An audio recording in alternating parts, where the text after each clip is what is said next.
வேதத்தை அனுதினமும் தியானித்து வேதத்தின் குறைவற்ற தன்மையை உணர்ந்த தேவ மனுஷர் தான் சங்கீதக்காரனாகிய தாவீது.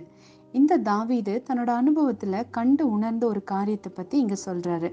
அதாவது ஒரு மனுஷனுக்கு எவ்வளோ திரளான ஆஸ்தி இருந்தாலும் அவைகள் எல்லாமே ஒரு எல்லைக்குள்ள அடங்கும்.